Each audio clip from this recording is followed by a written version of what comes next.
மரணித்த உடனே அல்லாஹ்வின் தூதர்கள் வீட்டுக்கு வருவாங்க.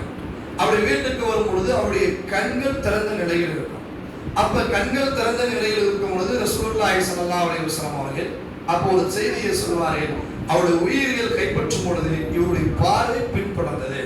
எல்லாருடைய பார்வையை பார்த்தாலே தெரியும். ஒருவர் இறந்து விட்டால் அவருடைய பார்வை வலது பக்கம் இருக்கும் அல்லது இடது பக்கம் இருக்கும். அந்த கண் திரும்பிய நிலையில் இருக்கக்கூடிய நிலையை பார்க்கலாம், அது மேல் நோக்கி இருக்கலாம். அது காரணத்தை அல்லாஹ்வின் தூதர் சொல்லும் பொழுது மலக்குமார்கள் அந்த உயிரை கைப்பற்றி கொண்டு செல்லும் பொழுது தன்னோட உயிரை தன்னுடைய போகக்கூடிய அந்த உயிரை இந்த மனிதன் பார்க்கக்கூடியவனாக இருப்பான் என்பதை அல்லாஹ்வின் தூதர்கள் சொல்கிறார். அப்ப கண் திறந்த நிலையில் சில பேருக்கு இருக்கும். நபிகள் நாயகம் ஸல்லல்லாஹு அலைஹி வஸல்லம் அவர்கள் அதை என்ன செய்யறாங்கன்னா அவருடைய கண்களை லைட்டாக கசக்கி, ஏன்னா கசக்கிறது என்பது நல்லா உயிரோடு இருக்கும்போது நல்லா கசக்கினா கண் பார்வை நல்லா வந்துடும். ஆனா இறந்த பிறகு அதை கசக்கும் பொழுது ரொம்ப சிரமமா இருக்கும். மேல் பகுதியை நாம் அப்படியே லைட்டா கையை வச்சு அகட்டும் பொழுது அந்த பிசு பிசு கிடைக்கும் போது கண் மூடக்கூடியதாக இருக்கும். அப்ப கண்களை மூடுவதற்கு அல்லாஹ்வின் தூதர்கள் அதை காட்டி தருகிறார். இதை வைத்துக் கொண்டு இவருடைய வாய் அகண்டதா, அப்படி வாய் திறந்த நிலையில் அவர் மரணித்திருந்தால் நம்ம அந்த வாயை கீழ்ப்பகுதியை அப்படியே லைட்டாக அசைத்து அவருடைய வாயை நாம் மூடிவிடலாம். அவருடைய கைகள் அகண்ட நிலையில் இருந்து கையும் அகண்ட நிலையில் இருந்தால் அவருடைய தோல் புஜங்களை பிடிச்சி அவருடைய கைகளில் அசைக்கும் பொழுது ஓரளவு ரொம்ப சரியா வராது, ஓரளவு அந்த அசைவு கிடைக்கும்.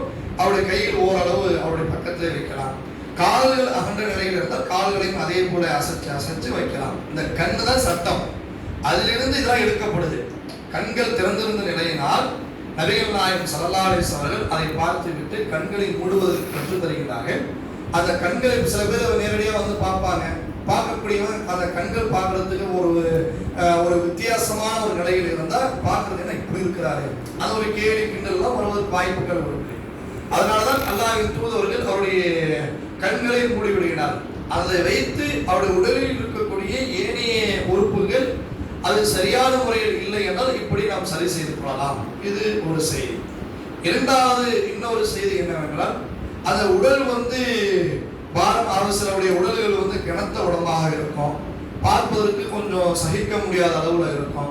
அதனால் நபிகள் நாயகம் ஸல்லல்லாஹு அலைஹி வஸல்லம் என்ன செய்திருப்பாங்கன்னா, சில ஜனாசாவிற்கு போகும்பொழுது ஒரு துணியை எடுத்து அவருடைய உடல்களை மூடி வைத்திருப்பார்கள். நம்ம கூட போய் பார்க்கலாம், சில நபருடைய உடலை மூடி வைத்திருக்கக்கூடிய ஒரு நிலையில் அது மூடி வைப்பது அல்லாஹ்வின் தூதர்கள் காட்டி தந்த ஒரு வழிமுறை தான்.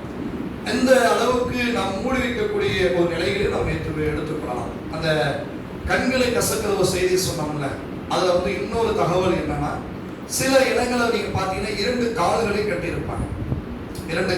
கட்டியிருப்பாங்க, தலையோடு சேர்த்து அந்த கீழ்ப்பகுதி கட்டியிருப்பாங்க. இது மார்க்கம் சொன்ன முறை கிடையாது. அவருடைய பார்ப்பதற்கு சரியில்லாமல் இருக்கும். கால்கள் அகண்ட நிலையில் இருக்கும். இரண்டு கட்டை விரலும் இழுத்து கட்டும் பொழுது கால்கள் அகலாமல் இருக்கும். வாயில் திறக்காமல் இருப்பதற்காக அதை செய்கிறாங்க. அது மார்க்கம் என்று இப்படிதான் மார்க்கம் சொல்லுது, இவ்வாறுதான் செய்ய வேண்டும் என்று சொன்னால் அது தவறு. அப்படி மார்க்கம் சொல்ல வேண்டும். அந்த உடலுக்கு பார்க்கக்கூடிய அளவு மக்கள் பார்க்க வரும் பொழுது ஒரு நன்றாக இருக்க வேண்டும் என்பதற்காக தான் அதை செய்யக்கூடிய ஒரு நடைமுறையை தவிர எல்லாருடைய ஜனாசாவும் அதை செய்ய மாட்டாங்க. எல்லாருடைய ஆண்களாக இருந்தாலும் பெண்களாக எல்லா ஜனாசாவும் செய்ய மாட்டாங்க. எந்த ஜனாசா அகலவா கால் விரிந்திருக்கிறதோ கைகள் இருக்கிறதோ அவங்களுக்கு மட்டும்தான் இதை பயன்படுத்தக்கூடியவராக இருப்பாங்க என்பதை தெரிந்து கொள்ள வேண்டும். இது இரண்டு விஷயம். மூன்றாவது, இந்த ஜனாசாவை நாம கேள்விப்படும் பொழுது, இதான் ஃபர்ஸ்ட் சொல்லணும், அந்த ஜனாசாவை நாம கேள்விப்படும் பொழுது இன்னா லில்லாஹி வ இன்னா இலைஹி ராஜிஊன். நாம் அதாவது ஒரு நபர் நமக்கு உறவு இல்லாதவராக இருக்கலாம், அல்லது உறவுகாரராக இருக்கலாம், தூரத்து ஒரு சொந்தம், அதை மாதிரி வைத்துக் கொள்ளுங்க. ரொம்ப நெருங்கிய கணவரோ அல்லது மனைவியோ பிள்ளைகளோ பெற்றோரோ இவர்கள் இல்லை, இவர்கள் அல்லாமல் வேற ஒரு ஜனாசாவை நீங்க கேள்விப்படும் பொழுது இன்னா லில்லாஹி வ இன்னா இலைஹி ராஜிஊன். இதே அந்த இறந்தவருடைய வீட்டில் இப்ப கணவர் இறந்து விட்டார், மனைவி இருக்கிறாங்க, அவங்க சொல்லக்கூடிய வாசகம் என்ன? இரண்டாக பிரிக்கணும். அவங்க சொல்லக்கூடிய வாசகம் இன்னா லில்லாஹி வ இன்னா இலைஹி ராஜிஊன், அல்லாஹும்ம ஆஜுர்னி ஃபீ முஸீபத்தி வ அக்லிஃப் லி கைரன் மின்ஹா. இது கணவன் இறந்தால் மனைவி சொல்வது, மனைவி இறந்து விட்டால் கணவன் சொல்வது, பெற்றோர்கள் இறந்து விட்டால் பிள்ளைகள் சொல்வது, பிள்ளைகள் இறந்து விட்டால் பெற்றோர்கள் சொல்வது. இதுல சொல்லக்கூடிய வாசகம் என்னன்னா, இன்னா லில்லாஹி வ இன்னா இலைஹி ராஜிஊன். நாங்கள் அல்லாஹ்வுக்கே உரியவர்கள், நாங்கள் அல்லாஹ்வின் பக்கம் நாங்கள் திரும்பி செல்லக்கூடியவர்கள். அல்லாஹும்ம ஆஜுர்னி ஃபீ முஸீபத்தி, என்னுடைய இறைவா எனக்கு ஏற்பட்ட இந்த துன்பத்துக்கு பதிலாக ஒரு சிறந்ததை எனக்கு ஏற்பட்டு. இந்த செய்தியை யாருக்கு சொல்லிக் கொடுப்பாங்கன்னா, உம்மு சலமா ரலியல்லாஹு அவருக்கு நபிகள் நாயகம் ஸல்லல்லாஹு அலைஹி வஸல்லம் அவர்கள் சொல்லிக் கொடுப்பாங்க. அப்படி சொல்லிக் கொடுக்கும் பொழுது அவங்க சொல்லுவார்கள், என்னுடைய கணவர் அபு சலமாவை விட ஒரு சிறந்தவர் யார் இருக்கிறார். அப்ப ரசூலுல்லாஹ் சொல்லிக் கொடுத்த காரணத்தினால் உம்மு சலமா ரலியல்லாஹு அவர்கள் அந்த செய்தியை சொல்லுவாங்க. பிற்காலத்தில் நபிகள் நாயகம் ஸல்லல்லாஹு அலைஹி வஸல்லம் அவர்களையே உம்மு சலமா ரலியல்லாஹு அவர்கள் திருமணத்தை முடிப்பார். எனக்கு இதை விட இன்னொரு சிறந்ததை கொடு, என்னுடைய மன கவலையை போக்கு, எனக்கு மன திருப்தியை கொடு என்று கேட்கக்கூடிய ஒரு நிகழ்வு தான் அந்த நிகழ்வுகள். அந்த இறந்தவுடைய குடும்பத்தில் இருக்கக்கூடியவர்கள், அந்த நெருங்கிய உறவினராக இருக்கக்கூடியவர்கள், அவர்கள் எவ்வாறு கேட்டுக்கொள்ளலாம் என்பதை நாம் விளங்கிக் கொள்ள வேண்டும். இது மூணாவது. நான்காவது, நாம் இறந்தவருடைய வீட்டுக்கு செல்லும் பொழுது அதற்கு தனியாக ஒரு பிரத்யேகமான துஆக்களை அல்லாஹ்வின் தூதர்கள் கற்றுத் தருகிறார்கள். அல்லாஹும்ம மக்ஃபிர், அல்லாஹும்ம மக்ஃபிர், அந்த ஒரு டேஸ் என்பது யார் இறந்து விட்டாரோ அந்த இறந்தவருடைய பெயர்களை நாம் போட்டுக்கொள்ள வேண்டும். அதான் ரசூலுல்லாஹி ஸல்லல்லாஹு அலைஹி வஸல்லம் அந்த அபு சலமா ரலியல்லாஹுடைய ஜனாசாவுக்கு போவாங்க.